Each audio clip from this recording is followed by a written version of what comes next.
Herkese merhaba, ben Zeynep. Hobisever YouTube kanalıma hoş geldiniz. Bugün sizlere çocuklar için tığ işi altıgen hırka yapımını anlatıyor olacağım.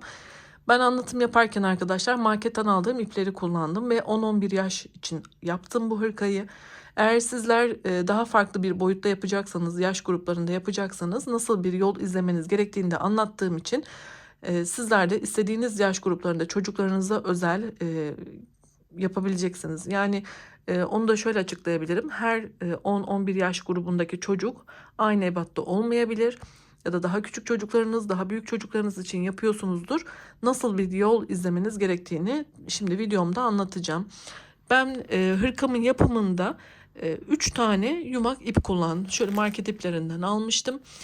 Son sırada şu lastik kısmını geçerken ipim bitti arkadaşlar ve diğer paketimdeki 4. yumaktan çok az miktarda kullandım. Sizin elinizde sadece böyle bir paket varsa, aynı iple yapıyorsak, örneğin aynı boyutta da yapıyorsak hırkamızın son 2 sırasına ipiniz yetmeyebilir. Bunun için ya hırkamızın boyunu kısaltabilirsiniz ya da ana renklerin içinde bulunan ana renklerden herhangi bir tanesiyle lastik kısımlarını geçerek sadece bir paketle yapabilirsiniz. Ama aynı olsun istiyorsanız ve aynı boyutta yapanlar için yine söylüyorum. İkinci paketten de alıp çok az miktarda ipe ihtiyacınız olabilir.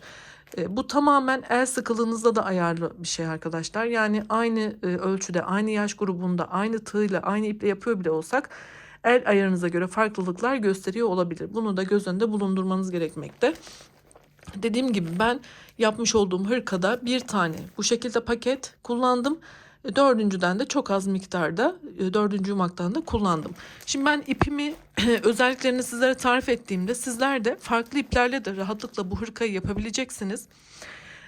Burada dikkat etmeniz gereken nedir? Hemen şimdi size ipimi göstermek istiyorum. Benim ipim arkadaşlar 100 gramda 360 metre uzunluğunda bir iplik. Bu benim ipimin inceliğini, kalınlığını sizlere gösteriyor. Yani farklı bir iple de yapıyor olsanız, aynı kalınlıkta bir iple yapmak istiyorsanız 100 gramda 360 metre, yani buradaki uzunluğa dikkat etmeniz gerekiyor. Eğer 100 gramda 360 metre bir ip kullanıyorsanız aynı kalınlıkta bir iple örgümüzü yapıyoruz demektir. 100 gramda 360 metreden uzun bir, örneğin 400 metre bir ip kullanıyorsanız daha incedir ipiniz. Ya da 100 gramda 340 diyelim ya da 300 metre bir ip kullanıyorsanız, daha kısaysa yani metrajı, ipiniz daha kalın demektir. Yani burada herhangi bir iple yapabilirsiniz. Sadece ip miktarınızı bu şekilde anlayabilirsiniz. 100 gramda 360 metre ise ipiniz, ip kalınlığımız aynı demektir. Tabii istediğiniz iplerle rahatlıkla yapabilirsiniz. Bunu da söylemiş olayım. Benim kullandığım market ipi. Ben bu konuda sizlere tarifimi anlatacağım. Sizler dilediğiniz şekilde yapabileceksiniz. Ben bu hırkamın yapımında tamamen baştan sona kadar yaparken 3,5 milim bir tığ kullandım arkadaşlar. Şöyle göstereyim. Hırkamı dediğim gibi ben 10-11 yaş grubuna yaptım ama nasıl sizlere ayarladığımı da yine göstereceğim arkadaşlar. Ölçülerimizi neye göre yaptık? Dediğim gibi bu hırkadan daha küçük bir hırkada yapabilirsiniz ya da daha büyük bir hırkada yapabilirsiniz. Bu neye göre ayarlıyoruz? Ben şimdi çocuğuma hırkamı yaparken hemen şöyle sizlere ölçüsünü de göstermek istiyorum. Hırkamın eni şöyle arkadaşlar, şunu düzeltelim. 45 santimetre. Boyu ise şöyle enseden ölçüyorum. 58 santimetre. Burada en önemli konu bence kol. Kolumuz, şu kol uzunluğum benim 39 santimetre. Şurada önemli olan kısım arkadaşlar kol boşluğumuz. Benim kol boşluğum 17 santimetre. Ben bunu yaparken neye göre dikkat ettim? Şimdi çocuğumun kullandığı, severek kullandığı bir tane hırka olabilir, sivit olabilir, kazak olabilir bir ölçü aldım arkadaşlar. Yani burada da enini ölçtüm, boyunu ölçtüm ve dediğim gibi en önemli kısım bizim şu kol boşluğumuz. Kol boşluğumuzu ölçtük. Koltuk altından itibaren şu omuza gelen kısmını ölçtüğümde arkadaşlar 17 santimetreyi belirledim. Sizler de kendi çocuğunuzun şöyle kullandığı bir hırkayı baz alarak buradaki ölçüleri alacaksınız. Kol boşluğunu aldığınızda zaten hırkamızın artık yapım aşaması kolaylıkla devam edecek. Hırkamızda 2 parçadan oluşuyor. 2 tane altıgen motif öreceğiz. Kol boşluğu oluşturacağız. Ben 17 santimi belirlediğim için ne kadar sıra yapmam gerektiğini anlıyorum zaten. 2 tane motifi yaptıktan sonra 3 kenarda genişleteceğiz. 2 kenarda genişleteceğiz. Daha sonra kolumuzu uzatıp bedeni uzatıp lastiklerimizi yaptığımızda 6 aşamada zaten hırkamız tamamlanıyor. Dediğim gibi sizler de kendi çocuğunuza göre, küçük çocuklara ya da büyük çocuklara, kilosu farklı olan çocuklara bu şekilde kendi hırkalarından yola çıkarak yaparsanız çok sağlıklı bir şekilde hırkanızı yapabileceksiniz. Dilerseniz sözü de fazla uzatmadan hemen videomuza başlayalım. Zaten sırası geldikçe, aşamalara geldikçe sizler de kendi çocuğunuza nasıl uyarlayabileceğinizi anlatıyor olacağım videomun içerisinde. Hadi videomuza geçelim. Evet, bismillah diyelim ve başlayalım. Sihirli halka yaparak başlatıyorum. 3 zincir yaparak ipimi kapattım. Şöyle küçük olan ipi de çıkartıyorum. Halkayı da şöyle tutuyorum arkadaşlar. Bu bir zinciri bir trabzan kabul ediyorum ve yanına bir kere sarıp ikişer ikişer çıkarttığım ikili trabzan yapıyorum.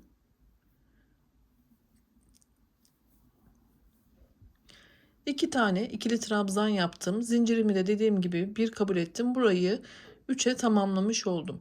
Şimdi arada 2 tane zincir yaparak tekrar trabzan yapıyoruz. İkili trabzan. 3 tane.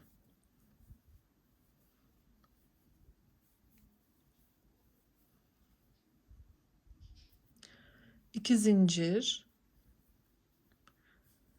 3 tane ikili trabzan.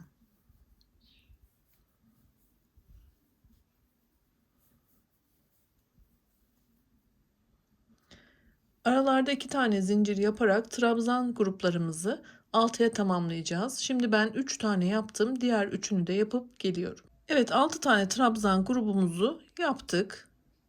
Şimdi sona geldiğimde şu küçük ipi çekiyorum ve bu aradaki boşluğu kapatmak için ipimi çekerek şu orta boşluğu kapatıyorum. Şimdi burada ekleme yaparken zincir yapmadım son trabzan grubumdan sonra. Tığımın üstüne bir kere doluyorum. Başlangıçta yapmış olduğum 3 tane zincirin üçüncüsünden batarak ilmek çıkartıyorum ve bu 3 ilmeği tek seferde kapatarak sıramı bitiriyorum. Bir üst sıraya çıkarken 3 zincir yapıyorum. Tığımın üstüne bir kere doladım. Olduğum boşlukta 2 tane ikili trabzan yapıyorum. Yine zincir olduğu için burayı bir kabul ediyorum. Diğer boşluğa geçerken arada bir zincir.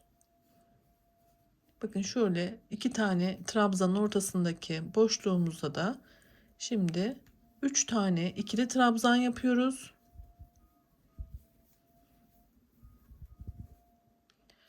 Arada 2 zincir yapıyoruz ve tekrar aynı boşluğun içerisine 3 tane ikili trabzan yapıyoruz.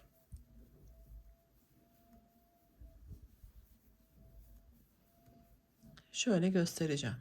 Burası yarım, tam bir tur yaptığımızda burayı tamamlıyor olacağız her seferinde arkadaşlar. Şimdi devam edelim.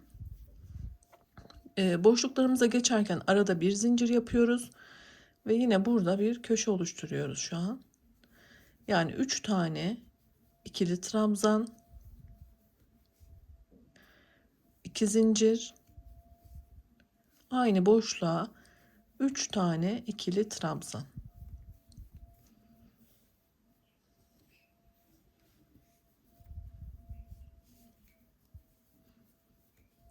Arada bir zincir, yine aynı şekilde devam ediyoruz. Diğer boşluklara da aynı 3 tane ikili trabzan, 2 zincir, 3 tane ikili trabzan şeklinde şu noktaya kadar gelelim. Orayı da yine gösteriyor olacağım. Evet, son boşluğuma kadar geldim. Yine burada bir tane zincir yaparak son boşluğumda da 3 tane ikili trabzan yapıyorum.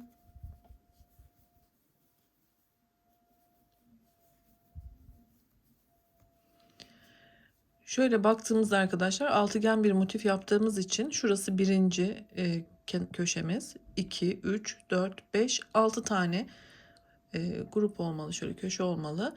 Şimdi bu sona geldik. Bu sonda kapanışı yine tığıma bir kere ilmek doluyorum. 3 tane zincirimin üçüncüsünden ilmek çıkartarak kapatıyorum. Ve bu ikinci sıramı tamamladım. Üçüncü sıraya başlarken yine 3 zincirle yukarı çıkıyorum.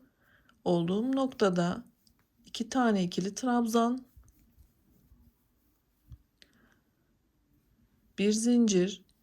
Şimdi benim şu köşeye ilerlemem için aradaki boşluğa da bir trabzan grubu yapmaya ihtiyacım var artık. Şu boşluğa o yüzden 3 tane ikili trabzan yapıyorum.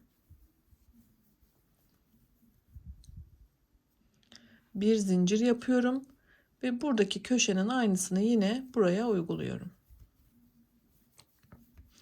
3 tane ikili trabzan, 2 zincir, 3 tane ikili trabzan.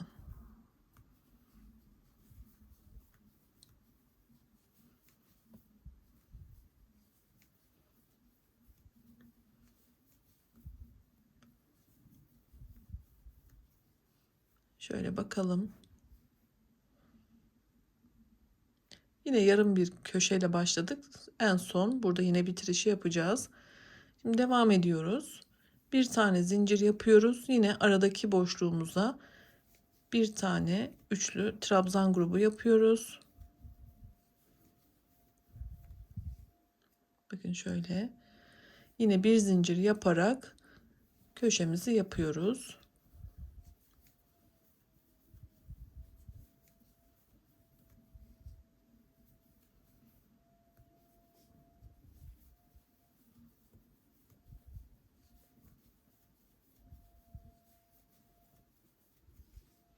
Evet, bir zincir yaparak aynı şekilde devam edelim arkadaşlar. Şu başlangıç noktasına kadar aradaki boşluklara trabzan grupları, köşelere köşe. Ben de tamamlayayım. Evet, üçüncü sıramın da sonuna kadar geldim. Yine bu boşluktayım. Üçlü trabzan grubumu yaptıktan sonra bir zincirimi yapıp başlangıçta yapmış olduğum köşenin yarısını tamamlayarak sıramı bitireceğim. Buraya 3 tane ikili trabzan yapıyorum. Ve tığımı bir kere ip dolayıp şuradan ilmek çıkartıp üçünü tek seferde çıkartıp sıramı bitiriyorum. Yine 3 zincirle üst sıraya geçiyorum. Bir alt sırada bir tane boşluğumuz varken şimdi bakın iki boşluğumuz oluştu. Yani benim buralarda trabzan gruplarımı yapmam gerekiyor. Zaten motif bu şekilde ilerliyor ve büyüyor arkadaşlar. Bu kısımlar aynı devam ediyor. Köşeler, aradaki boşluklar arttığında motifimiz büyüyor. Hemen başlayalım. 1, 2, 3. Şimdi dördüncü sıradayız. Bakın olduğum noktada yine şu boşlukta 2 tane ikili trabzanımı yaparak başlıyorum. Zinciri de bir kabul ediyoruz biliyorsunuz.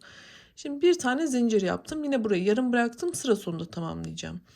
İlk boşluğuma geliyorum. Buraya 3 tane ikili trabzan grubumu yapıyorum. Eğer hızlı yaptığımı düşünüyorsanız videonun sağ üst köşesindeki ayarlardan yavaşlatarak da izleyebilirsiniz. Ben aynı şeyleri yaptığım için sadece mantığını göstermek için ve videom hızlı olsun diye biraz hızlı örüyor olabilirim. Şimdi burayı tamamladık. Bir zincir yaptık. Şuraya geçtik. Buraya da trabzan grubumuzu yapıyoruz. Ve bir zincir yaparak şu köşeye kadar geldik bakın. Köşemizi oluşturalım.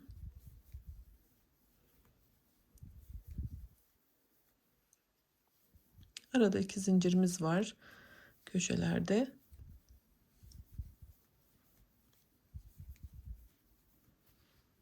Şöyle hemen göstereceğim yine tutarak. Bakın şurası yarım olan köşem. Burayı saymayalım. Bir iki tane trabzan grubu yaptık ve buraya da köşe yaptık. Şimdi dönüyoruz diğer kenarımıza. Yine bir zincir arada, boşlukta trabzan grubumuzu yapıyoruz. Bir zincir, diğer boşlukta trabzan grubumuzu yapıyoruz.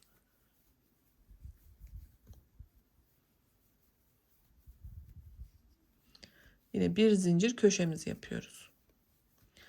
Bundan sonra aslında hiç değişen bir şey yok arkadaşlar. Şimdi onu anlatacağım. Videomuz fazla uzamasın. Ben de motifimi büyütüp geleceğim. Sizlere göstereceğim nasıl yaptığımı, ölçüleriyle, sayısıyla. Sizler de ben de yapalım. Bakın. Bir alt sırada bir grup vardı. Şimdi ikiye çıktı. Bu sırayı tamamlayıp başlangıç noktama gelip yine aynı şekilde bitişte nasıl yapıyorduk? Kapatıp 3 zincirle yukarı çıkıp devam edeceğiz. Üst sıraya çıktığımızda bakın 1, 2, 3 boşluğumuz oluşacak. Yani buralara 3 tane trabzan grubu yapıyor olacağız. O sırayı tamamladıktan sonra yine devam edeceğiz. Trabzan gruplarımızın sayısı giderek birer tane artıyor olacak arkadaşlar. Bu şekilde devam edeceğiz. Bakın motifim şöyle bombelenmeye başladı bile. Bu çok normal. Burada hiçbir sıkıntı yok. Motifimiz altıgen motif olduğu için o şekilde zaten ilerleyecek. Ben şimdi motifimi büyüteceğim. Sıra sayısı, ölçüsüyle sizlere tekrar göstereceğim. Ve hırkamızın diğer aşamalarını da o şekilde geçeceğiz. Şimdi ben bu motifi büyütüp geliyorum. Evet, ben sıralarımı devam ettirdim ve motifimi istediğim ölçüye gelene kadar büyüttüm arkadaşlar. Şimdi hem sıra hem ölçü olarak da sizlere anlatıyor olacağım. Bakın burası birinci sıramızdı. 2, 3, 4, 5, 6, 7, 8, 9, 10, 11, 12, 13, 14, 15 ve 16. 16 sırada benim için yeterli oldu. Peki bunun kararını nasıl verdim? Nasıl bu 16 sıra sayısına karar verdim onu anlatacağım. Ondan önce arkadaşlar ben şu an istediğim ölçüye geldiğini anladığım zaman artık kol eklememi yapacağım için biliyorsunuz altıgen bir şekilde örüyoruz. Altı kenarı tam bir tur dönüyoruz ve bitiriyoruz. Fakat ekleyeceğim için artık ben son 16. sıramda bakın şuradan başladım. 5 kenarda örgümü yaptım. 6. kenarımı henüz bitirmedim. Ben burada kolumu eklerken hem bu sırayı tamamlayacağım hem de kolumu ekleyerek şu noktada ipimi kesip bitireceğim artık. Hemen şöyle göstermek istiyorum. Bakın mantığını. Şöyle arkadaşlar, dediğim gibi 5 sırayı 5 kenarı yaptım. Ve bakın burada eksik olan 6. kenarımı yaparken şu kısımdan eklememi yapacağım. Hem burada örgümü öreceğim hem eklememi yapacağım. Ve kol boşluğumu, gövde boşluğumu oluşturmuş olacağım. Şurası bizim kolumuz olacak. Bu kısımsa gövdemiz olacak. Şöyle buradan ekleyerek şu noktada ipimizi kopartacağız. Peki bunu yaparken şu boşluğu neye göre karar verdim? Yine onunla devam edelim. Evet, ben de bu hırkayı ilk kez sizinle yapıyorum ve ölçü ala ala prova yapa yapa yapıyorum. Bunu da nasıl sizler de kendi çocuklarınıza uyarlayacaksınız onu göstermek istiyorum arkadaşlar. Ben yetişkin olarak yaptım ama çocuk olarak şimdi sayılarını, ölçülerini veriyorum ve sizler de kendi çocuklarınıza kaç yaşında olursa olsun nasıl bir mantıkla bu hırkayı yapmanız gerektiğini anlatmaya çalışıyorum. Yani tüm abonelerime, izleyicilerime kendi ölçülerinde nasıl yapabileceklerini anlatıyorum ki herkes kendi istediği boyutta yapabilsin. Şimdi arkadaşlar ben koltuk altını şöyle ölçtüğümde bir örnek hırka var elimde. 17 santim. Yani şu koltuk altından omuza gelen kısmını ölçeceksiniz. Burada sizin çocuğunuz küçüktür. Burası 15 olabilir, 14 olabilir ya da daha kiloludur, daha fazla olabilir. Yani bu tamamen dediğim gibi sizin kendi ölçünüzü kendiniz belirlemeniz lazım. Burada 17 santimi gördüm ve aynısını yapmak istiyorum. Geldim.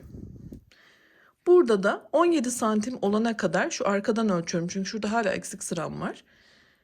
Burada da 17 santim olana kadar sıralarımı devam ettirdim. Şimdi aynı ipi bile kullanıyor olsak el ayarımız farklı olabilir. Burada kesinlikle sıra sayısına takılmayacaksınız. Ben 16 yaptım ama sizler belki bu santimi 17-18 sırada yakalayabilirsiniz. Ya da ipiniz kalındır 15 sırada yakalayabilirsiniz. Dediğim gibi sıra sayısından ziyade ölçü üzerinden giderseniz daha sağlıklı bir sonuç alabilirsiniz. Dediğim gibi burada modelde hiçbir bozulma olmayacak. Sadece sizler şuradaki kol boşluğunu şu kısımda çocuğunuza nasıl uygun geliyorsa o şekilde hem ölçün hem sıranızı sayınızı belirleyin. Dediğim gibi ben genel bir anlatım yapıyorum. Küçük bebeklere yapılabilir bu hırka ya da Örneğin her 10 yaşındaki çocuk aynı kiloda olmayabilir. Bu ölçü yeterli olmayabilir. Kimi çocuk daha zayıf ve uzundur, kimisi daha toplu ve kısa boyludur. O yüzden siz dediğim gibi kendi çocuğunuza o şekilde uyarlayacaksınız. Bir de ben şurada yer tutucular kullandım. Sizler de evinizde bu şekilde ya küçük bir iple bağlayabilir ya da çengelli iğne kullanarak şurada çocuğunuza şu şekilde deneterek görürsünüz arkadaşlar. Koltuk altıyla omuz kısmı yeterli geliyorsa artık siz de kendi ölçünüzü buldunuz demektir. Mantığımız bu. Evet, 16. sıramın son kenarını yaparken şu an kol eklemeyi de gösteriyor olacağım. Köşe noktasına geldiğimde arkadaşlar sadece üçlü tek bir grup oluşturdum. Şimdi tığımı çıkartıyorum ipimden. Bakın tam karşısına gelecek kol boşluğunun köşe noktasından tığımı geçirdim. İlmeğimi burada kaydırdım. Bir tane zincir yaptım. Tığıma ipimi doladım. Hala aynı köşedeyim. Şimdi buraya trabzan grubumu yapıyorum.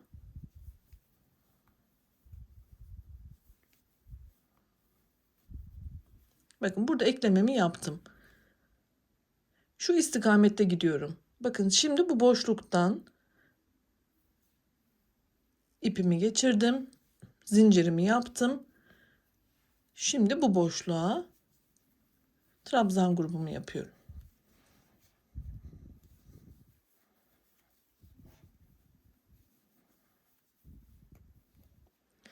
Şöyle, hatta şöyle size göstereyim. Bakın şöyle ekliyorum.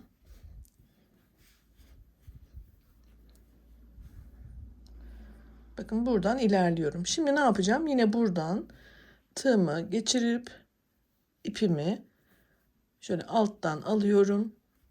Burada ekledikten sonra bir zincir yapıyorum.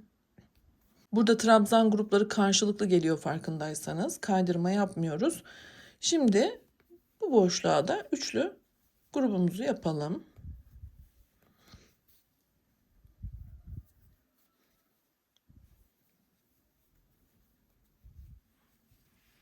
Şöyle. Bakın buradan ipimi alttan aldım. Zincirimi yaptım. Ve diğer boşluğa geçtim. Bu şekilde omuz kısmına kadar ben devam edeceğim. Yani burada kolu ekliyoruz.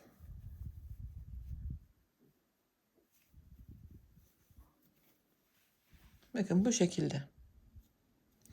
Şu uca kadar devam edelim. Yine burada gösteriyor olacağım.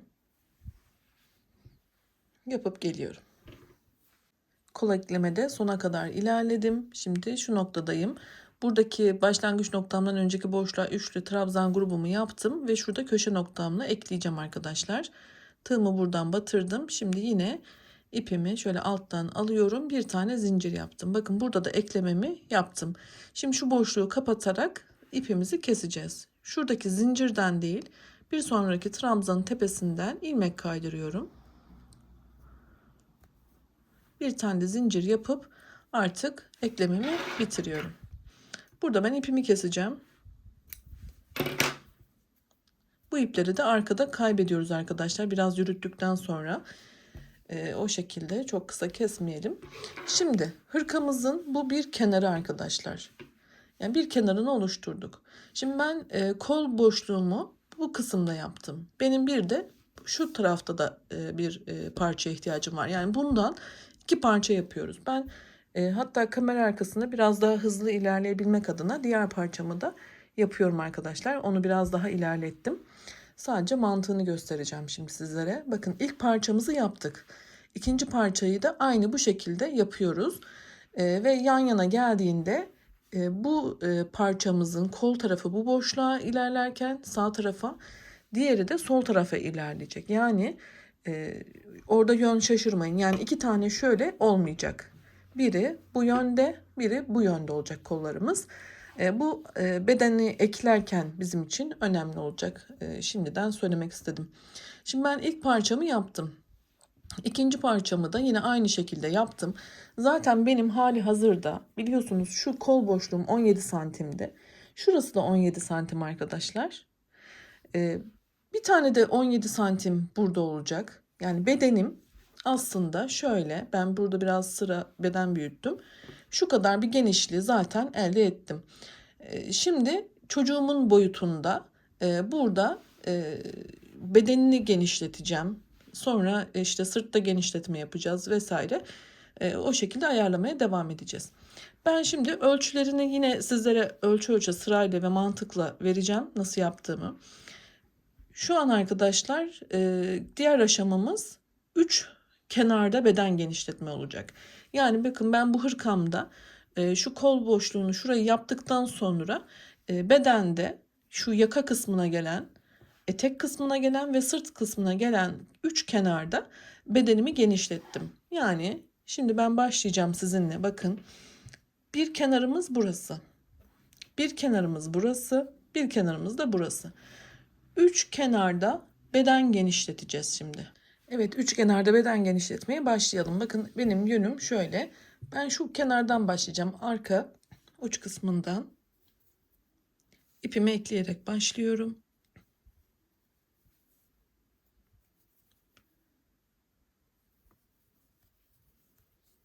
Üç zincir yaptım. Burada sıkıştırdım ipimi. Ve burada 2 tane ikili trabzan yapıyorum.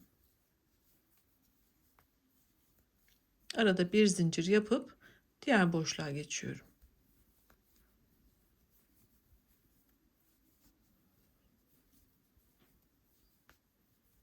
Bir zincir yapıp diğer boşluğa geçiyorum.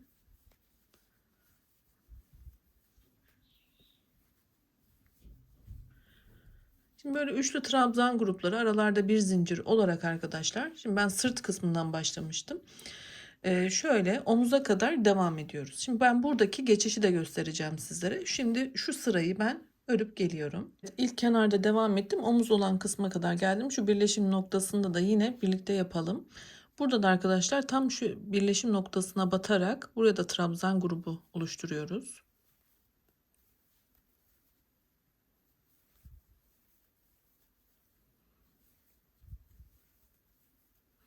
Yine bir zincir yaparak şimdi diğer kenara geçiyoruz.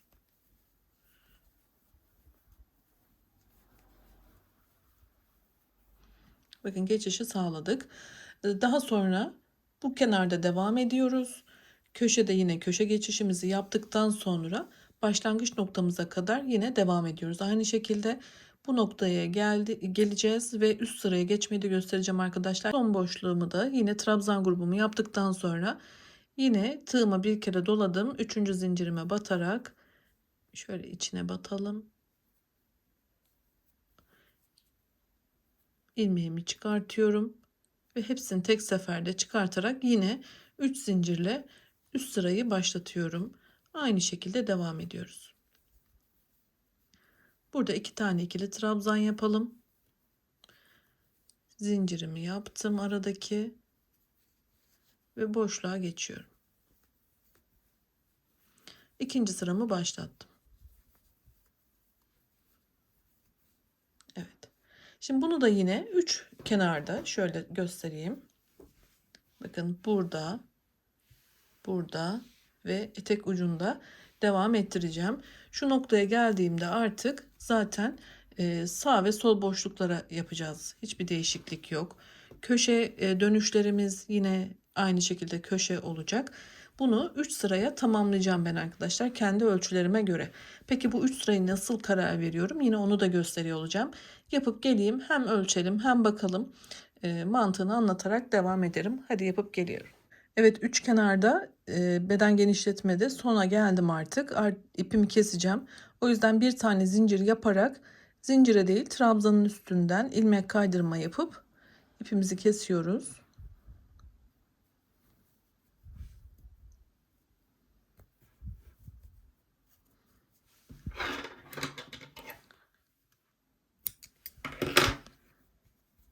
Evet. Şimdi şöyle ölçüsünü de vereyim sizlere ve ben 3 sıra ördüm. Ne kadar örmeniz gerektiğini sizler nasıl belirleyeceksiniz onu da gösteriyor olacağım. Bakın arkadaşlar, benim şöyle beden genişletmem 20 santime ulaştı. Bunu da neye göre karar verdim?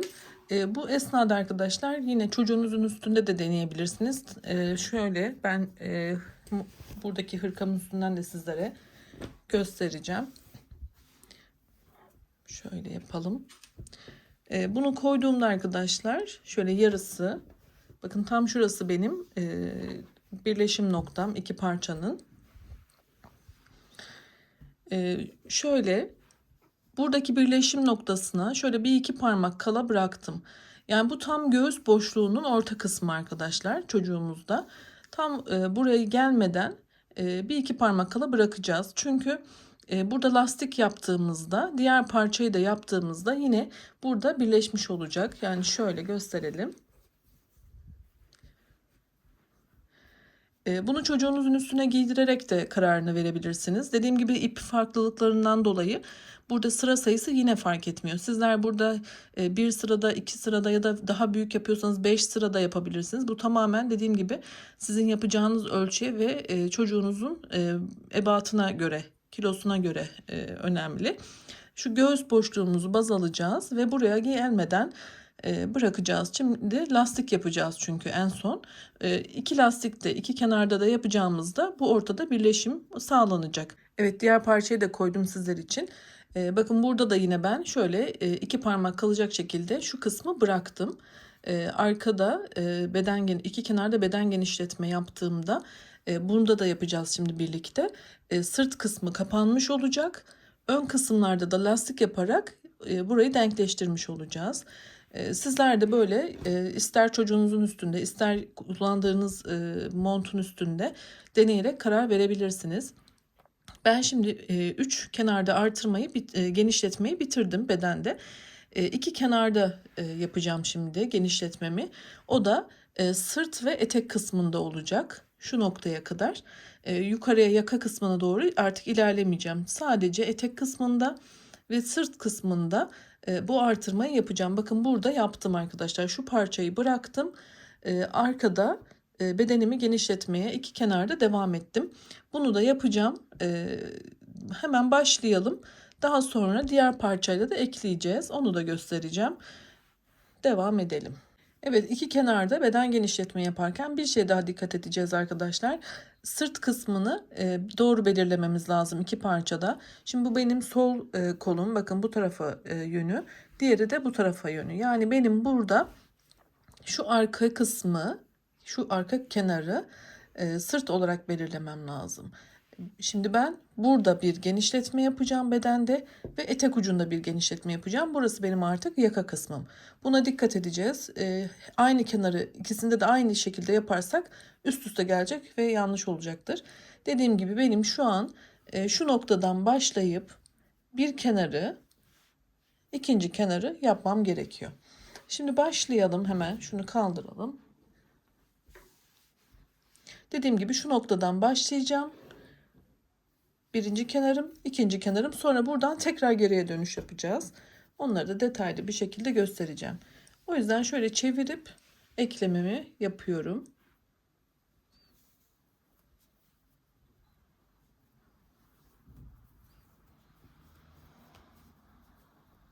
Artık ön kısmı iptal ettik. İki kenarda bedenimizi genişletiyoruz. 3 zincirimi yaptıktan sonra 2 tane ikili trabzan yaparak arada bir zincir, yine aynı şekilde devam ediyoruz arkadaşlar.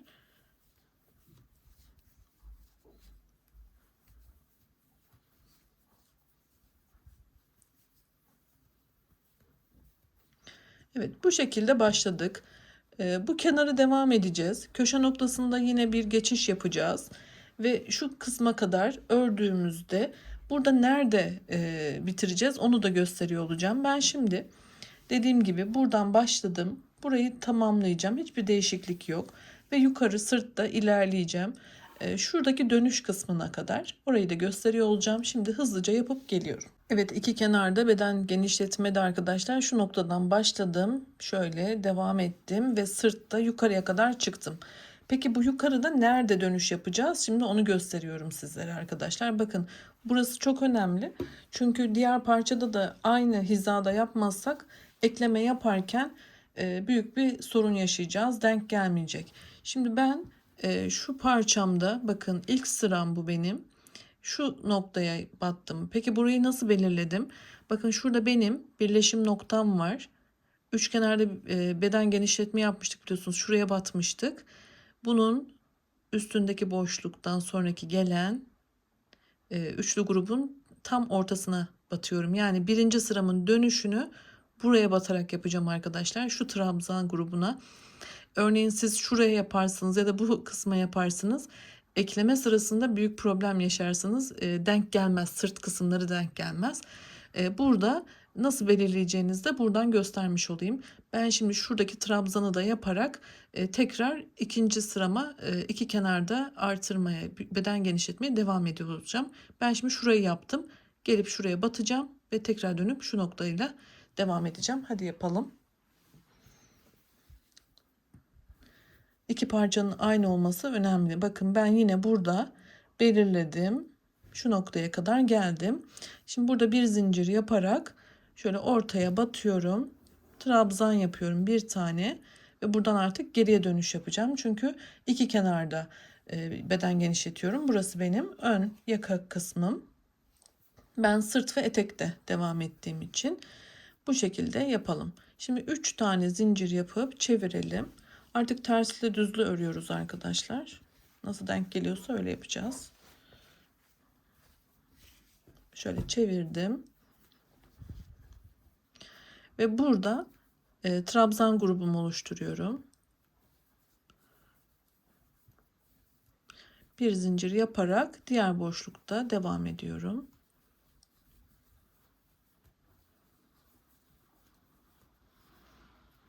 Yani şöyle sırt kısmında şu yaka oyuntusunu bu şekilde devam ettiriyorum.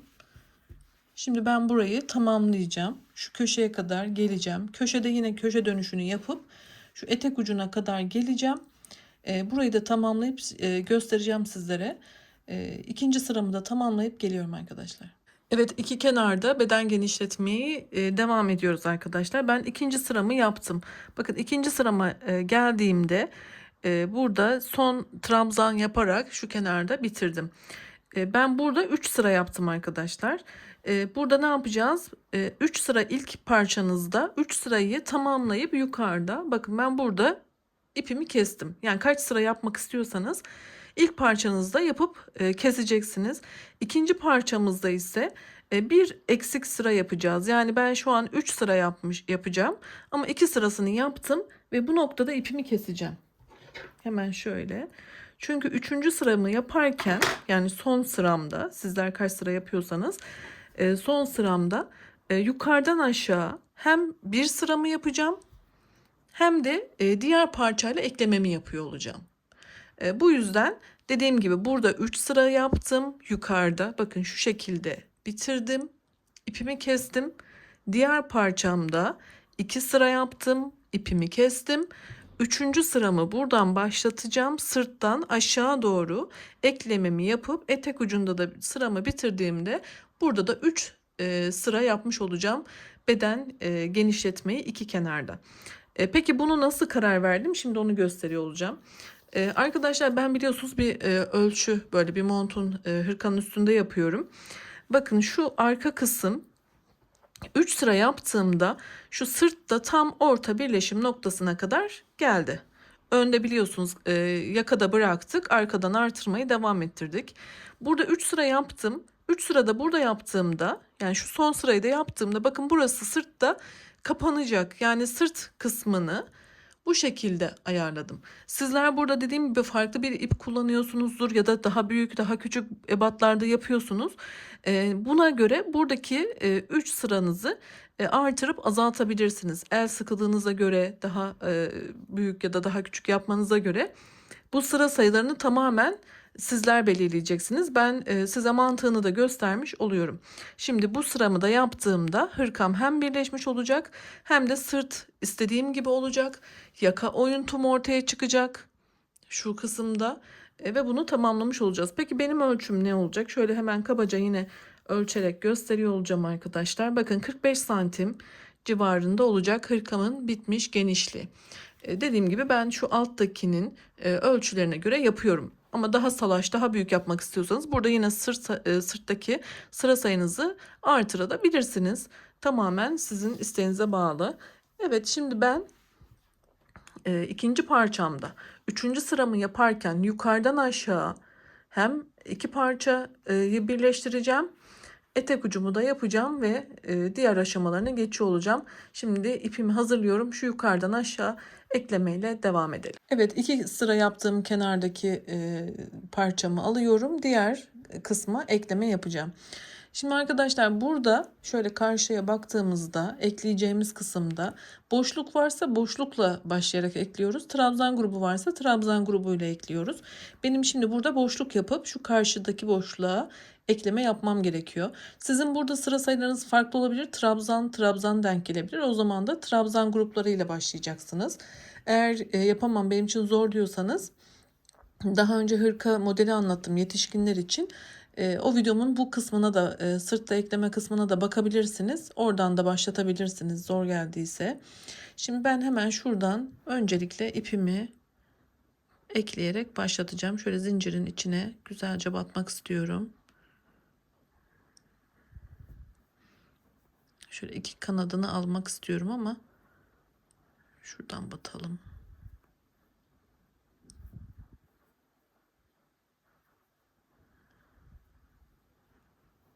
Evet. Şimdi buraya zincir yapıyorum.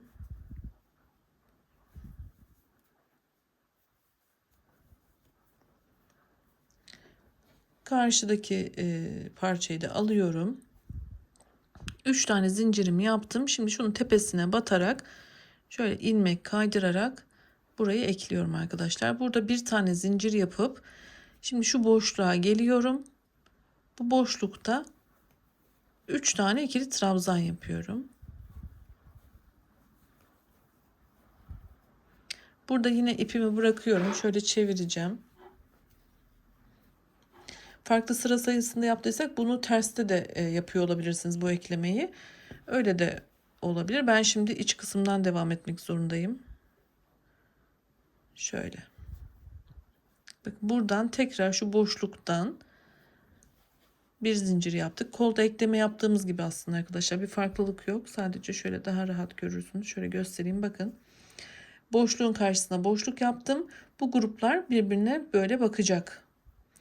Şimdi bir zincirimizi de yaptık. Diğer boşluğumuza geçeceğiz. Buraya da trabzan grubumuzu yapıyoruz. Bıraktım. Diğerine geçtim. Diğer boşluktan şöyle bir zincir yaptım ve tekrar bu kısma devam ediyorum. Aslında kolda yaptığımızdan farksız. Hemen şöyle sizlere göstermek istiyorum. Bakın bu şekilde. Şimdi şu etek ucuna kadar devam edelim.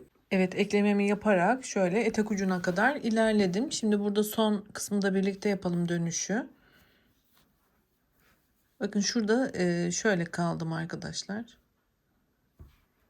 Buraya yarım grubumuzu yapalım.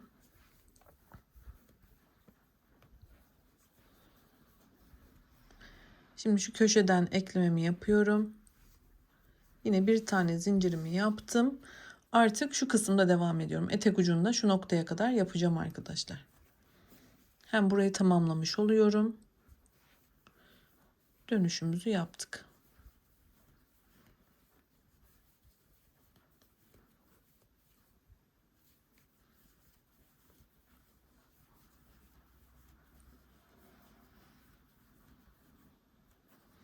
Evet, bakın bitirdik burayı. Şimdi şurada devam edip şu noktada yine ipimi keseceğim ve 3 sırayı tamamlamış oldum. Şöyle sizlere de göstermek istiyorum arka kısımdan. Bakın eklemelerimiz şöyle karşılıklı denk geldi. Karşı karşıya eklemelerimizi yaptık. Şimdi diğer aşamasıyla devam edeceğiz. Ben bu sırayı şu başa kadar, uç kısma kadar bitireyim. Diğer aşamasıyla hırkamıza kaldığımız yerden devam edelim. Evet arkadaşlar, eklememi yaptıktan sonra şu noktada bitirdim. Burada da zincirin içerisine batarak ipimi kestim. Aslında ipimi kesmesem de devam edebilecektim. Bunu da şimdi fark ediyorum.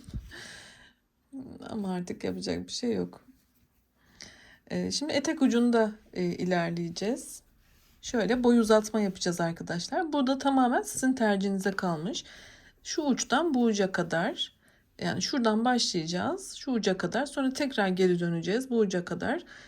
Sürekli aynı kenarda devam ederek hırkamızın boyunu uzatacağız. Bu da dediğim gibi size kalmış, ne kadar uzatmak isterseniz. Ben şöyle göstereyim size, bakın şöyle şuradan başlayıp diğer tarafa devam edeceğim.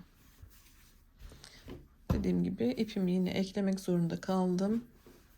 Hava kararmadan bir an önce videomu yapayım telaşından kesmişim orada ipimi.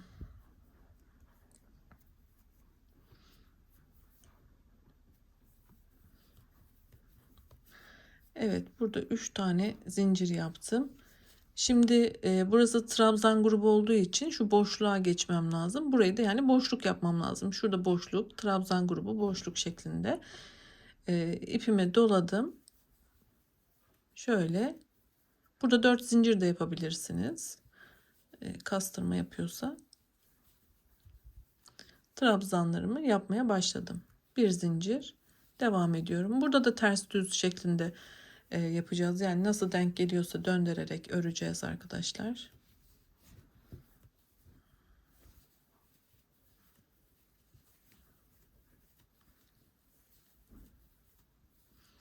Evet, bu şekilde devam edelim. Şuraya gelene kadar yine burayı da gösteriyor olacağım. Evet, orta kısma kadar geldim. Sırtta birleşim noktasına. Yine burada da orta kısma batarak arkadaşlar trabzan grubu oluşturuyoruz.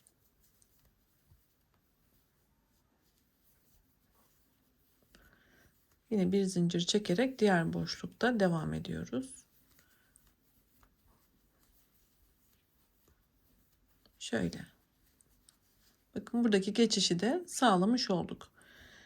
Şimdi şu uç kısma kadar devam edip bir süre dönüşü de gösteriyor olacağım. Yapıp geliyorum.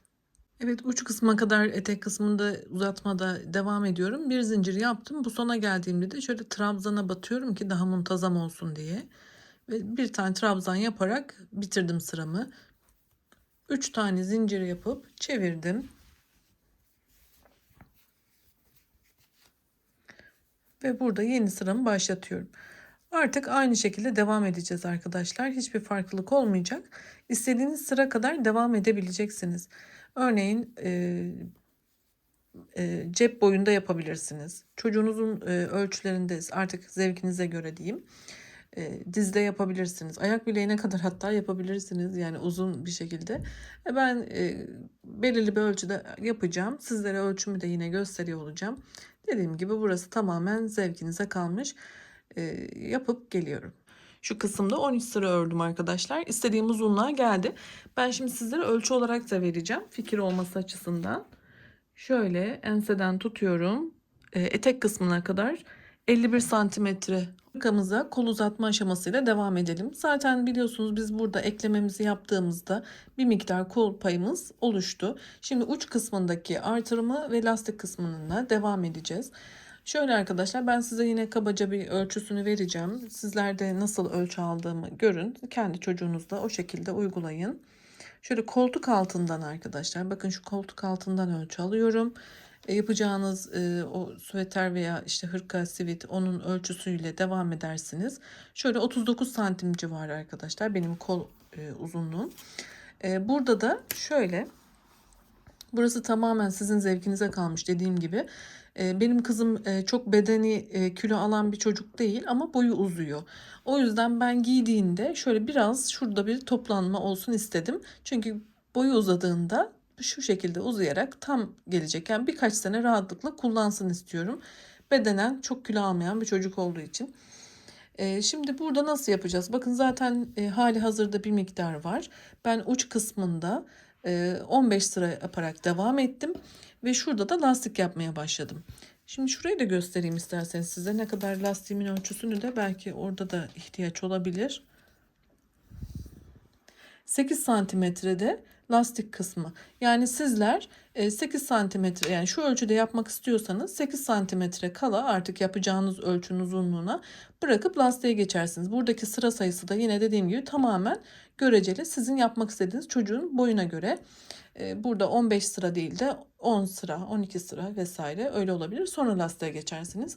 Lastik boyumuzda 8. Onu da ilave ettiğinizde şu koltuk altından boyunuzu kendiniz belirlersiniz arkadaşlar. Eminim bu aşamaya kadar yaptıysak rahatlıkla yaparsınız diye düşünüyorum. Şimdi kol nasıl yapıyoruz? Onunla devam edelim. Kol yapımına eklemeyi, ipimi eklemeyi şu alt kısımdan başlıyorum arkadaşlar. Birleşim yerleri altta olsun diye. Şöyle şu boşluktan başlayalım.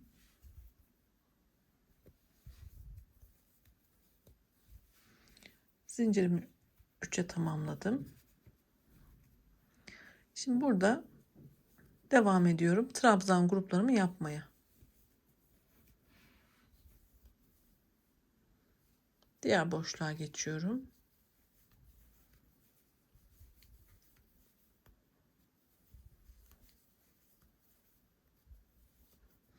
Şimdi devam edeceğiz arkadaşlar. Şu noktaya geldiğimizde de yine şu noktada da bir trabzan grubu oluşturmamız gerekiyor. Diğer aşamalarda yapmıştık. Tam bir tur devam ediyoruz. Şu noktaya geliyoruz. Ben şöyle başlatayım arkadaşlar. Tam bir tur yapayım. Yine orayı da gösteririm. Yapıp geliyorum. Evet, başlangıç noktama kadar geldim. Şuradan başladım biliyorsunuz. Şöyle dönerek tam bir tur yaptık arkadaşlar. Burada omuzda ekleme köşe noktasına, birleşim noktasına geldiğimde de yine tam şu orta kısma battım. Bakın şöyle tutuyorum rahatça görün diye. Buraya da trabzan grubu yaptım. Hiçbir farklılık yok. Devam ettik ve başlangıcımıza kadar geldik. Şimdi şurayı tekrar yapalım. Şimdi burada eklememizi ve bir sıraya çıkışı gösteriyorum arkadaşlar. Bir tane zincirimizi yapıyoruz. Şu zincirin tepesinden şöyle batarak ekleyeceğiz. Kaydırdık. Şimdi trabzanın tepesinden kaydırıyorum. İkinci trabzandan da kaydırdım. Boşluğa geldim, kaydırdım. 3 zincir yaptım ve yeni sıramı başlatıyorum. Bu kadar arkadaşlar. Bunu ben 15 sıra yaptım. Sizler ipinizin ve yapacağınız çocuğun yaşına göre, boy uzunluğuna göre devam ettireceksiniz. Ben de tamamlayıp geliyorum. Evet, kolda uzatmayı yaptık arkadaşlar. İstediğim sıra kadar yaptım. Şimdi lastik kısmının başlangıcını yapacağız. Orayı anlatıyorum. Lastik yapmadan önce şurada eklememi yaptım. 3 zincirimi çektim. Şimdi trabzanlarımın tepesine batarak bir sıra tam tur trabzan geçmeliyim. Şu şekilde trabzanlarımı yaptım. Şimdi ara boşlukları atlayarak buradaki trabzan gruplarının üstüne birer tane ikili trabzan yine yapıyorum.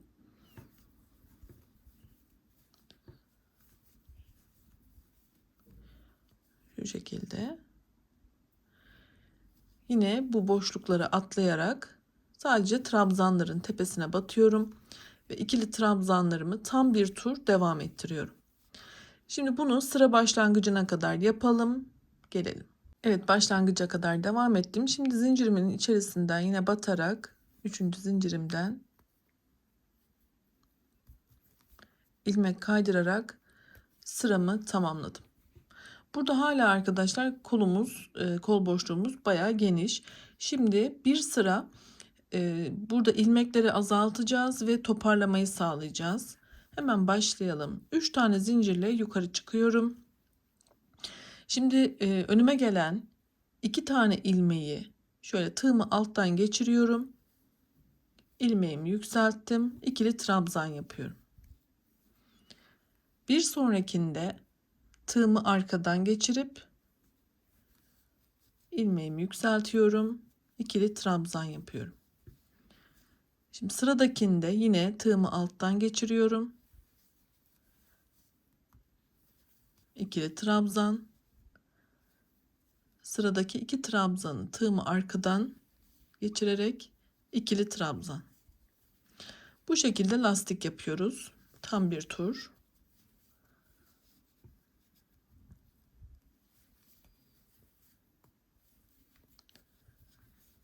Yine başlangıca kadar devam edelim. Burada da arkadaşlar bakın şurada şu ikisini arkadan alarak bitirmem gerekiyor artık.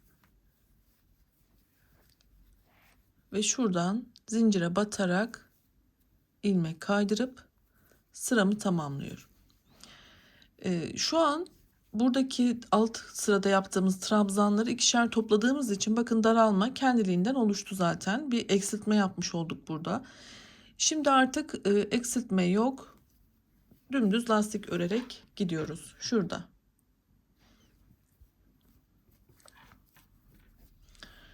Olduğum noktada 3 tane zincir yapıyorum. Şimdi önüme gelen trabzanları, bakın bu üstteydi. Bunu bu şekilde yine aynen alıyorum. Bu arkadaki olanı ise tığımı arkadan dolayarak alıyorum. Bunu üstten, sıradakini alttan.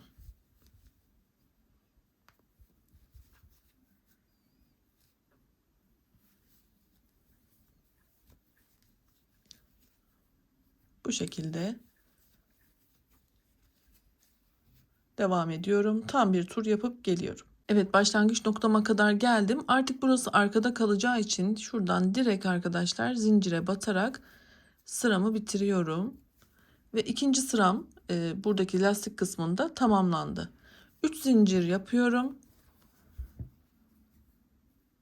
Yine aynı şekilde devam ediyorum. Üstten aldığımı üstten, arkadan aldığımı arkadan yaparak devam ediyorum. Bu benim 3. lastik sıram arkadaşlar. Şu şekilde bakın. Aynen devam edeceğiz. Ben burada lastik olan kısmı 8 sıraya tamamladım. Bakın 1, 2, 3, 4, 5, 6, 7, 8. Dediğim gibi burada tamamen sizin zevkinize kaldı. İstediğiniz kadar uzun ya da kısa yapabilirsiniz. Ben de 8 sırayı tamamlayacağım. Sizlere muntazam bir kapanış nasıl yapılıyor onu da göstereceğim. Şimdi yapıp geliyorum. Evet, 8 tane sıramı tamamladım. Şimdi şurada da artık ipimi kestim arkadaşlar. Bakın şuradaki zincire gelmeden son trabzanımı da yaptım şöyle. Şimdi burada ipimi çekiyorum. Şöyle ipimizi önde tutalım. Burada zincire değil, burada yapmış olduğumuz trabzanın şöyle tepesindeki her iki lobu tığımı arkadan öne geçiriyorum. Bu ipi de alıp arkaya itiyorum. Daha sonra ipimin geldiği şu trabzanın sadece arka kanadından yine tığımı arkadan öne çıkartıyorum. İpimi şöyle alıp arkaya itiyorum. Buradan çıkarttım. Bakın şurada çektiğimde güzel temiz bir kapanış elde ettim. Burada da çok çekiştirmeden biraz özenli bir şekilde yaparız. Buradaki ara boşluğu güzel ayarlarsınız. Şöyle tığımla arkada bir düğüm yapacağım. Şuradaki zincirin olduğu yerden yapalım.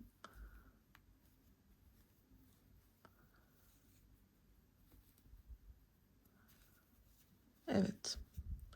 Bu şekilde arkadaşlar temiz bir kapanış elde ettik. Daha sonra bu ipi de ve diğer bağladığımız tüm ipleri de arkadaşlar dibinden kesmeyin. Kullanırken hırkamızdan çıkmasın. Bir miktar şu şekilde ip yürütüp gizleyin, sonra kesin. Kullanırken yıkandığında vesaire çıkıp kötü bir görüntü oluşturmasın. Bunu biraz daha yürütüp yine bir küçük bir düğüm atacağım ve ucundan keseceğim arkadaşlar. Bu şekilde kolumuz da hazır. Şimdi hırkamıza diğer aşamalarıyla devam edelim. Etek kısmında, ön patlarda ve ensede lastik yapımına başlayalım. Şu kısımda da yapacağız arkadaşlar. Tam bir tur dönerek yapacağız. Ben bitirdiğim noktada ipimi kestim. Şimdi şu kısımda başlayacağım. Şöyle çevirip şu kısımda başlayacağım. Önce bir zemin düzeltme yapacağız. Çünkü burada boy uzatırken biliyorsunuz şurada biraz dengesizliğimiz var. Lastik yapmaya bir zemin sırası hazırlamamız gerekiyor. Hadi şimdi şuradan ipimizi bağlayarak başlayalım. Evet, şu birleşim noktasını baz aldım ben arkadaşlar ve buradan şöyle trabzanın üstünden ekleyerek başlatacağım yeni sıramı. Zincirimi 3'e tamamlayıp şimdi trabzan yapımına geçiyorum. Şimdi şurada bir tane trabzan denk geliyor. Onun üstüne bir tane ikili trabzan yapıyorum. Boşlukta da bir tane trabzan yapıyorum. Ve diğer trabzan grubuna geçtim. Orada da tüm trabzanların tepesine bir tane ikili trabzan yapıyorum.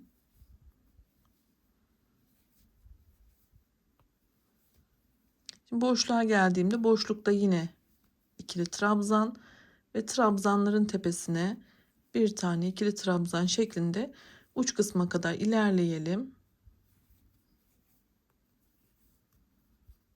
Bakın şöyle. Şimdi şuraya kadar ben yapayım. Buradaki dönüşü göstereceğim. Evet, trabzanımı devam ettirerek uç köşe noktasına kadar geldim. Sizlerin burada trabzan grubuyla da bitiyor olabilirdi arkadaşlar. Orada da yine trabzanların tepesine batacaktınız. Burada boşlukla benim denk geldi. Şimdi ben şöyle boşluğa bir tane trabzan yapıyorum. Dediğim gibi sizler burada grup varsa 2 tane trabzan yaparsınız. Boşluklarda bir yaptığımız için ben şimdi buraya bir tane trabzan yaptım. Fakat dönüş olacağı için şu köşe noktasına 3 tane ikili trabzan batacağım aynı noktaya.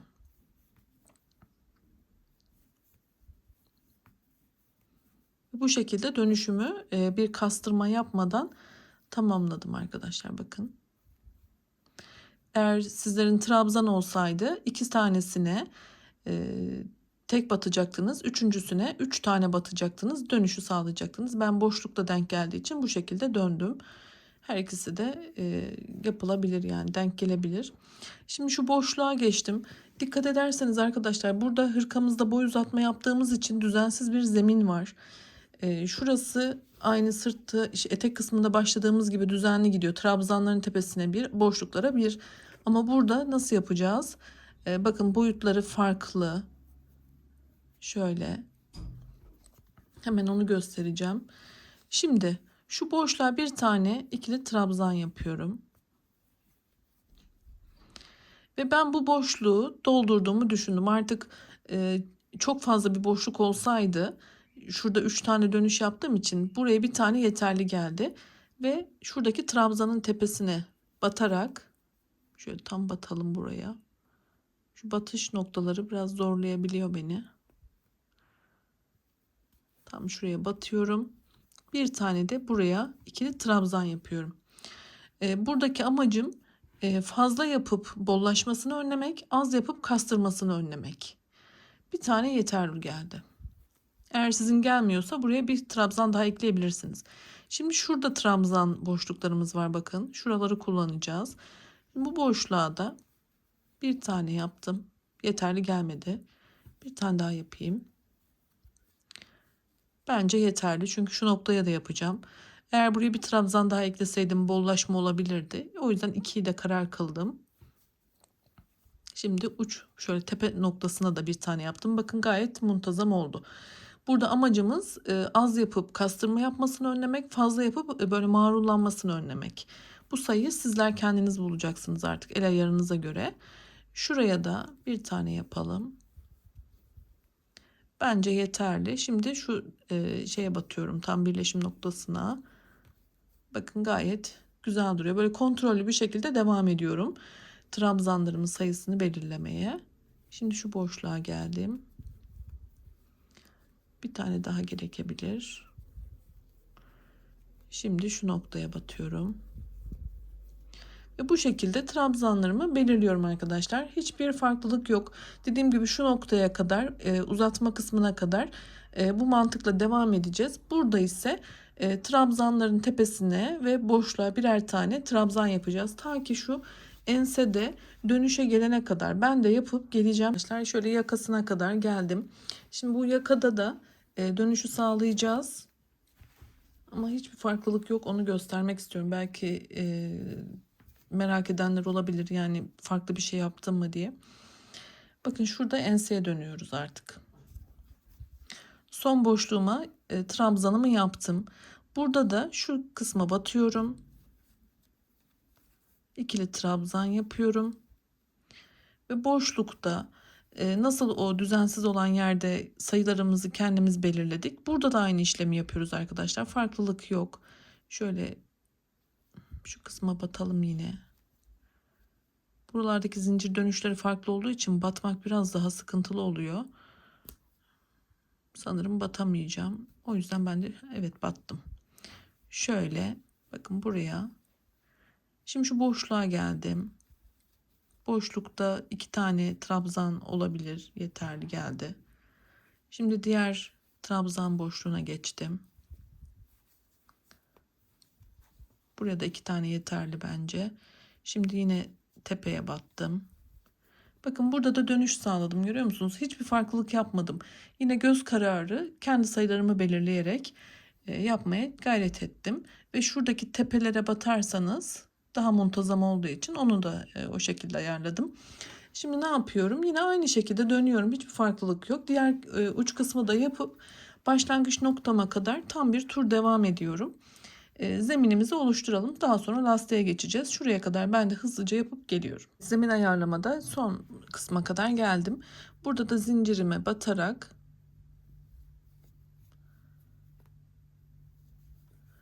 ilmek kaydırıyorum ve sıramı bitiriyorum.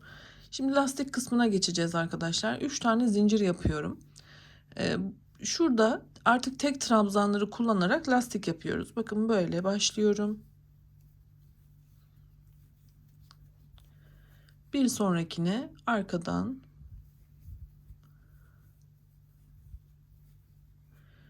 bir böyle önden üstten alıyorum, bir arkadan alıyorum ve devam ediyorum.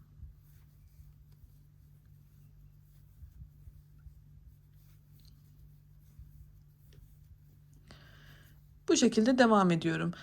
Tam bir tur yaptıktan sonra bu noktada yine ilmek kaydırma yaparak yine önden olanı önden, arkadan olanı arkadan yaparak devam ediyoruz arkadaşlar. Sıra sayımı ben yaptığımda göstereceğim yine sizlere.